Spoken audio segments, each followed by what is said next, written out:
നമസ്കാരം. എജു world Kerala YouTube ചാനലിലേക്ക് എല്ലാവർക്കും സ്വാഗതം. പ്ലസ് ടു തുല്യത മലയാളം മോഡൽ ചോദ്യപേപ്പറിന്റെ വിശകലനം രണ്ടാം ഭാഗമാണ് ഈ വീഡിയോയിൽ ഉൾപ്പെടുത്തിയിരിക്കുന്നത്. ഒന്നാം ഭാഗത്തിന്റെ ലിങ്ക് ഡിസ്ക്രിപ്ഷനിലുണ്ട്, കാണാത്തവർ കാണുക. ചോദ്യപേപ്പറിലോട്ട് പോകാം. 18 മുതൽ 25 വരെയുള്ള ചോദ്യങ്ങളിൽ ഏതെങ്കിലും 5 എണ്ണത്തിന് 4 or 5 വാക്യത്തിൽ ഉത്തരം എഴുതുക. 4 സ്കോർ വീതമാണ്. 18ാമത്തെ ചോദ്യം, കൈത്തണ്ടയിൽ പെൺകുട്ടി രാഗിച്ചരട് ബന്ധിച്ചപ്പോൾ കവി ഓർത്തത് എന്താണ്? കുറിപ്പ് തയ്യാറാക്കുക. ഇത് ONV കുറുപ്പിന്റെ പെങ്ങൾ എന്ന കവിതയിൽ നിന്നുള്ള ഒരു ചോദ്യമാണ്. കൈത്തണ്ടയിൽ രാഗിച്ചരട് ബന്ധിച്ചപ്പോൾ നീ എൻ്റെ പെങ്ങൾ തന്നെയാണെന്നും അങ്ങനെ നീ എൻ്റെ കൂടപ്പിറപ്പാണെങ്കിൽ നമ്മൾ ഒരേ രക്തമാണെങ്കിൽ നിന്റെ ദുഃഖങ്ങൾ എൻ്റേതും കൂടിയാണെന്നും നിന്റെ മാനാഭിമാനങ്ങളിൽ എനിക്കും പങ്കുണ്ട് എന്നെല്ലാമാണ് കവി ഓർത്തത്. 19ാമത്തെ ചോദ്യം, നിന്റെ ഹൃദയം കല്ലുകൊണ്ടാണോ നിർമ്മിച്ചിരിക്കുന്നത്? ഗാന്ധാരി ഇങ്ങനെ കൃഷ്ണനോട് ചോദിക്കാനുള്ള കാരണമെന്ത്? മഹാഭാരത യുദ്ധശേഷം ഉറ്റവരെ നഷ്ടപ്പെട്ട ഉത്തരയുടെയും സുഭദ്രയുടെയും കരച്ചിൽ ഹൃദയഭേദകമാണ്. ഇതൊക്കെ കണ്ടിട്ടും കുലുക്കമില്ലാതെ നിൽക്കുന്ന ശ്രീകൃഷ്ണനെ കാണുമ്പോൾ ഗാന്ധാരി ചോദിക്കുന്നതാണ്, നിന്റെ ഹൃദയം കല്ലുകൊണ്ടാണോ നിർമ്മിച്ചിരിക്കുന്നതെന്ന്. ഈ കാഴ്ച കണ്ടാൽ കല്ലിന് പോലും ആർദ്രത ഉണ്ടാകുമെന്ന് ഗാന്ധാരി ഈ അവസരത്തിൽ പറയുന്നുണ്ട്. അടുത്തത് 20ാമത്തെ ചോദ്യമാണ്. നാടോടികളും വീട്ടുകാരും എന്ന കവിതയിൽ വീട്ടുകാരുടെ എന്തെല്ലാം പ്രത്യേകതകളാണ് കവി ചിത്രീകരിച്ചിരിക്കുന്നത്? വിവരിക്കുക. ഇത് നാടോടികളും വീട്ടുകാരും എന്ന എസ് ജോസഫിന്റെ കൃതിയിൽ നിന്നും എടുത്തിട്ടുള്ള ചോദ്യമാണ്. അതിൽ പറയുന്നുണ്ട്, വീട്ടുകാർ അവർ പണിത ചെറു വീടുകളിൽ കഴിയുന്നവരാണ്. വീട്ടുകാർ കസേരകളിൽ ഇരിക്കുകയും കൂട്ടിപ്പിടിച്ച വളയങ്ങളുമായി യാത്ര പോവുകയും ചെയ്യുന്നു. ഒരു വീട്ടമ്മ മകനെ കുളിപ്പിച്ച് കുട ചൂടിച്ച് പള്ളിക്കൂടത്തിലേക്ക് വിടുന്നു. വീട്ടു പെൺകുട്ടി വീട്ടു ചെറുക്കന്റെ കൂടെ അവരുടെ വീട്ടിലേക്ക് പോകുന്നു. പിന്നെ നാടോടികളെ വീട്ടുകാർ കള്ളന്മാരെന്ന് വിളിക്കുന്നു. ഇങ്ങനെയുള്ള പ്രത്യേകതകളാണ് വീട്ടുകാരെ കുറിച്ച് കഥയിൽ വിവരിച്ചിരിക്കുന്നത്. 21ാമത്തെ ചോദ്യം, വെള്ളപ്പൊക്കത്തിൽ എന്ന കഥയിൽ നായിയുടെ യജമാന സ്നേഹം പ്രകടമാകുന്ന ഒരു സന്ദർഭം കണ്ടെത്തി എഴുതുക.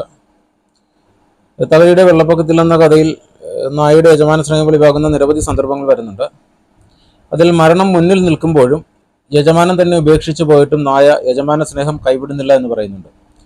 രാത്രിയുടെ മറവിൽ വള്ളം തുഴഞ്ഞ് കള്ളന്മാർ എത്തിയപ്പോഴും വീടുകാവലെന്ന തൻ്റെ ഉത്തരവാദിത്വം അവൻ മറക്കുന്നില്ല.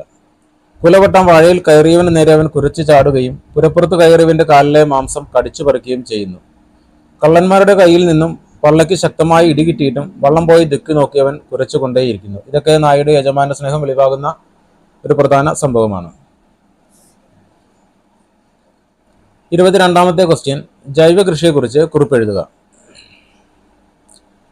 കൃത്രിമ രാസവളങ്ങളോ കീടനാശിനികളോ വളർച്ചാ സഹായികളോ ഒന്നും ഉപയോഗിക്കാതെയുള്ള കൃഷിരീതിയാണ് ജൈവ കൃഷി.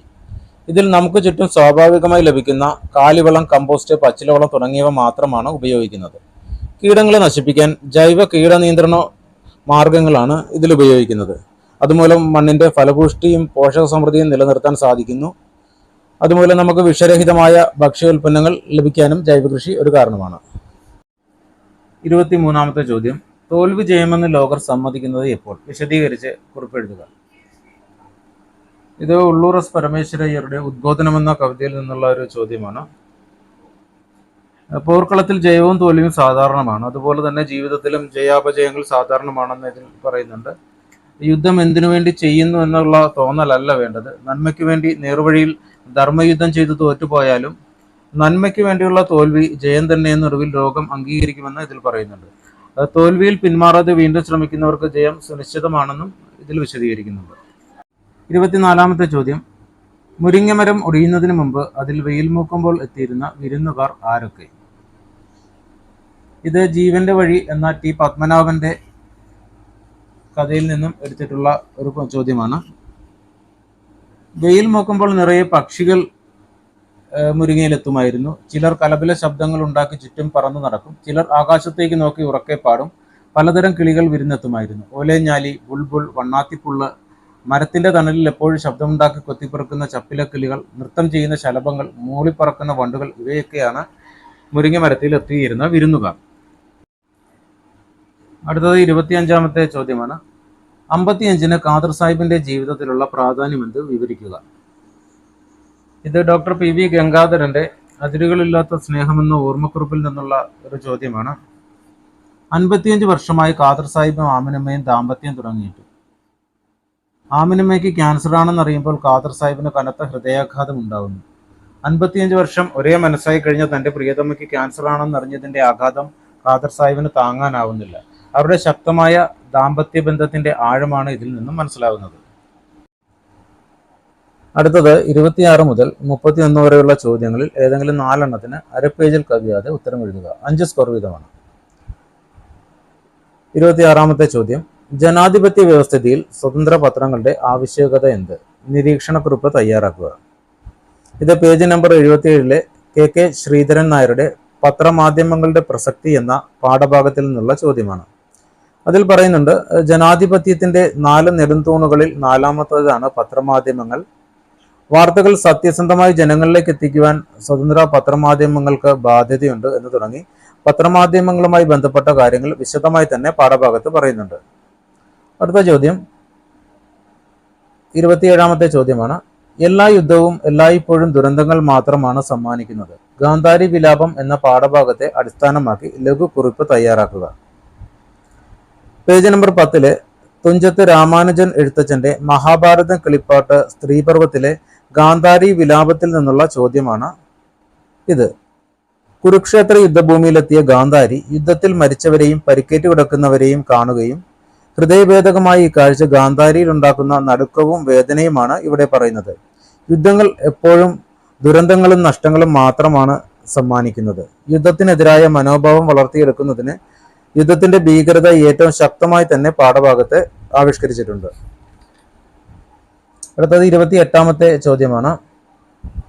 വിവിധ ഭാവങ്ങളിലും രൂപങ്ങളിലും വർത്തിക്കുന്ന സ്ത്രീസത്തയുടെ വിഭിന്ന മുഖങ്ങളാണ് പെങ്ങൾ എന്ന കവിതയിൽ കാണുന്നത്. വിശകലന കുറിപ്പ് എഴുതുക. പേജ് നമ്പർ 29 ONV കുറിപ്പിന്റെ പെങ്ങൾ എന്ന കവിതയിൽ ഒരു സ്ത്രീ കടന്നു പോകുന്ന വിവിധ തലങ്ങൾ വിശദീകരിക്കുന്നുണ്ട്. സ്ത്രീ അമ്മയും പെങ്ങളും മകളും ഭാര്യയും എല്ലാം ആണെങ്കിലും ഓരോ അവസ്ഥയിലും അനുഭവിക്കുന്ന കഷ്ടപ്പാടുകൾ, സ്ത്രീയുടെ ദുഃഖം, ത്യാഗം, സഹനം ഇവയൊക്കെ വ്യക്തമായി തന്നെ കവിതയിൽ പരാമർശിക്കുന്നുണ്ട്. അടുത്തത് 29ാമത്തെ ചോദ്യമാണ്. കോഴി എന്ന കവിതയിൽ പ്രത്യക്ഷപ്പെടുന്ന കരിനിഴൽ സ്ത്രീ സ്വാതന്ത്ര്യത്തിനും സുരക്ഷയ്ക്കും മേലുള്ള ഭീഷണിയാണ്. വിശകലനക്കുറിപ്പ് തയ്യാറാക്കുക. ഇത് പേജ് നമ്പർ 91 കടമ്പനിട്ട രാമകൃഷ്ണന്റെ കോഴി എന്ന കവിതയിൽ നിന്നുള്ളതാണ്. ഇതിൽ അമ്മക്കോഴി തന്റെ കുഞ്ഞുങ്ങൾക്ക് നൽകുന്ന ഉപദേശങ്ങൾ വിശദീകരിക്കുന്നുണ്ട്. ഇതിലെ അമ്മക്കോഴിയെ ഒരു സ്ത്രീയായി തന്നെയാണ് കരുതേണ്ടത്. സ്ത്രീ ശാക്തീകരണത്തിനുള്ള ആഹ്വാനവും കവിതയിലുണ്ട്. സമൂഹത്തിലെ അസമത്വവും പുരുഷന്റെ മേൽക്കോയ്മയും ദുഷിച്ച സാമൂഹിക വ്യവസ്ഥിതിയും എല്ലാം സ്ത്രീ സ്വാതന്ത്ര്യത്തിനും സുരക്ഷയ്ക്കും മേലുള്ള ഭീഷണിയായി ആണെന്ന് പാഠഭാഗത്ത് വിശദീകരിക്കുന്നുണ്ട്. അടുത്തത് 30ാമത്തെ ചോദ്യമാണ്. അവളില്ലാണ്ട് ഇനിയൊരു ജീവിതം ഇല്ല, പോവാന്നെങ്കിൽ രണ്ടുപേരും ഒന്നിച്ചേ ഉള്ളൂ. ഈ വാക്കുകൾ തെളിയുന്ന ദാമ്പത്യ സങ്കല്പത്തെ വിശദീകരിച്ച് കുറിപ്പെഴുതുക. ഇത് പേജ് നമ്പർ 100 ഡോക്ടർ PV ഗംഗാധരന്റെ അതിരുകളില്ലാത്ത സ്നേഹമെന്ന ഓർമ്മക്കുറിപ്പിൽ നിന്നുള്ള ചോദ്യമാണ്. ആമിനുമ്മയും ഖാദർ സാഹിബുമാണ് ഇതിലെ കേന്ദ്ര കഥാപാത്രം. ഭാര്യയും ഭർത്താവും തമ്മിലുള്ള ആത്മബന്ധത്തെക്കുറിച്ചാണ് ഇവിടെ പറയുന്നത്. ഭാര്യയില്ലാതെ തനിക്ക് നിലനിൽപ്പില്ലെന്ന് ഖാദർ സാഹിബ് വിശ്വസിക്കുന്നു. പ്രതിസന്ധികളിൽ തളരാതെ ആത്മവിശ്വാസത്തോടെ വാർദ്ധക്യത്തിലും ജീവിതം ആസ്വദിക്കുവാൻ ഭാര്യ കൂടെയില്ലാതെ സാധിക്കില്ല എന്ന് ഖാദർ സാഹിബ് പറയുന്നതിൽ നിന്നും അവരുടെ ദാമ്പത്യത്തിന്റെ ആഴം മനസ്സിലാക്കുവാൻ നമുക്ക് സാധിക്കുന്നു. അടുത്തത് 31ാമത്തെ ചോദ്യമാണ്. പ്രതിസന്ധികളെ അതിജീവിക്കുമ്പോഴാണ് ജീവിത വിജയം ഉണ്ടാകുന്നത്. ഉദ്ബോധനം എന്ന കവിതയെ ആസ്പദമാക്കി വിശകലനക്കുറിപ്പ് തയ്യാറാക്കുക. ഇത് പേജ് നമ്പർ 139 ഉള്ളൂർ എസ് പരമേശ്വരയ്യരുടെ ഉദ്ബോധനം എന്ന കവിതയിൽ നിന്നുള്ള ഒരു ചോദ്യമാണ്. ഇതിൽ പറയുന്നുണ്ട്, പരാജയങ്ങളിൽ പേടിച്ചിരിക്കാതെ പരാജയം വിജയത്തിന്റെ മുന്നോടിയായി കണ്ട് പാദം കുഴയാതെ നട്ടല് വളയ്ക്കാതെ ധീരനെ പോലെ മുന്നോട്ട് ചാടി കുതിക്കുവാൻ കവി ആവശ്യപ്പെടുന്നുണ്ട്. ശുഭചിന്തകൾ നമ്മെ വിജയത്തിലേക്ക് നയിക്കുമെന്നും നന്മയ്ക്ക് വേണ്ടിയുള്ള പരാജയമാണെങ്കിൽ അതൊരു പരാജയമല്ല എന്നു കവിതയിൽ പറയുന്നുണ്ട്. അടുത്തതായി 32 മുതൽ 36 വരെയുള്ള ചോദ്യങ്ങളിൽ ഏതെങ്കിലും 3 എണ്ണത്തിന് 1.5 പുറത്തിൽ കവിയാതെ ഉത്തരമെഴുതുക. 8 സ്കോർ വീതമാണ്. 32ാമത്തെ ചോദ്യം, ഗൗളി ജന്മത്തിലെ പെൺകുവിളിയും കോഴിയിലെ അമ്മയും സ്ത്രീ ജീവിതത്തിന്റെ വ്യത്യസ്ത മുഖങ്ങളാണോ? 2 കഥാപാത്രങ്ങളെയും താരതമ്യം ചെയ്ത് ഉപന്യസിക്കുക. നമുക്ക് നോക്കാം. ഗൗളി ജന്മത്തിലെ പെൺകൗളിയും കോഴിയിലെ അമ്മയും ജീവിതത്തിന്റെ രണ്ട് വ്യത്യസ്ത തലങ്ങളിലൂടെ കടന്നു പോകുന്ന സ്ത്രീകളുടെ പ്രതിനിധികളായിട്ടാണ് രണ്ട് കഥകളിലും വിശദീകരിച്ചിരിക്കുന്നത്. ഗൗളി ജന്മത്തിലെ പെൺകൗളി ഒരു ഭാര്യയാണെങ്കിലും തൻ്റെതായ കാഴ്ചപ്പാടുകളുള്ളവളാണ്. അവൾ കെട്ടുപാടുകളില്ലാതെ സ്വതന്ത്രയായി ജീവിക്കുവാൻ ആഗ്രഹിക്കുകയും അവൾക്ക് എത്തിപ്പെടാൻ സാധിക്കുന്ന മേഖലകൾ സ്വയം കണ്ടെത്തി അതിലേക്ക് എത്തിപ്പെടാൻ സ്വയം തീരുമാനിച്ച് അതിനുവേണ്ടി ഇറങ്ങിത്തിരിക്കുന്ന ഒരു സ്ത്രീയുടെ പ്രതിനിധിയായിട്ടാണ് പെൺകൗളിയെ ഇവിടെ പറയുന്നത്. കോഴിയിലെ അമ്മക്കോഴിയെ നോക്കുകയാണെങ്കിൽ പ്രകൃതി നിയമങ്ങളെല്ലാം തന്നെ അനുസരിച്ചുകൊണ്ട് പ്രകൃതി തന്നെ ഏൽപ്പിച്ച ചുമതലകൾ നിർവഹിക്കേണ്ടത് തൻ്റെ കടമയാണെന്ന് കരുതി ജീവിക്കുന്ന ഒരു സ്ത്രീയുടെ മനോവികാരമാണ് ഇതിൽ വിശദീകരിക്കുന്നത്. ഈ രണ്ട് പാഠഭാഗങ്ങളും ആവർത്തിച്ച് വായിക്കുക. അങ്ങനെയാണെങ്കിൽ വളരെ നല്ല രീതിയിൽ തന്നെ ഇതിൻ്റെ ഉപന്യാസം എഴുതാൻ സാധിക്കും. അടുത്തത് 33-ാമത്തെ ചോദ്യമാണ്. മനുഷ്യന്റെയും ജന്തുക്കളുടെയും നിസ്സഹായാവസ്ഥ തുറന്നു കാട്ടുകയാണ് വെള്ളപ്പൊക്കത്തിലെന്ന ചെറുകഥ. പാഠഭാഗം വിശകലനം ചെയ്ത് ഉപന്യാസം തയ്യാറാക്കുക. ഇതിലൊരു പ്രദേശത്തുണ്ടായ വെള്ളപ്പൊക്കത്തിന്റെ ഭീകരമായ അവസ്ഥ തുറന്നു കാട്ടുന്ന ഒരു നായയെ കേന്ദ്ര കഥാപാത്രമാക്കിയുള്ള തകഴിയുടെ കഥയാണ് വെള്ളപ്പൊക്കത്തിൽ. ഇതിൽ മനുഷ്യരുടെയും ജന്തുക്കളുടെയും നിസ്സഹായാവസ്ഥ വ്യത്യസ്ത തലങ്ങളിലൂടെ വിശദീകരിക്കുന്നുണ്ട്. പാഠഭാഗം നല്ലതുപോലെ വായിക്കുക. അടുത്തതായി 34-ാമത്തെ ചോദ്യമാണ്. മഹാരോഗത്തിന്റെ പ്രതിസന്ധികൾക്കിടയിലും ജീവിതത്തിന്റെ പ്രസാദാത്മക കണ്ടെത്തുന്ന ദമ്പതികളാണ് ഖാദർ സാഹിബും ആമിനുമ്മയും. അതിരുകളില്ലാത്ത സ്നേഹം എന്ന പാഠഭാഗം വിശകലനം ചെയ്ത് നിങ്ങളുടെ നിരീക്ഷണങ്ങൾ അവതരിപ്പിക്കുക. വളരെ ശക്തമായ ഒരു ദാമ്പത്യ ബന്ധത്തിന് ഉടമകളാണ് ഖാദർ സാഹിബും ആമിനുമ്മയും.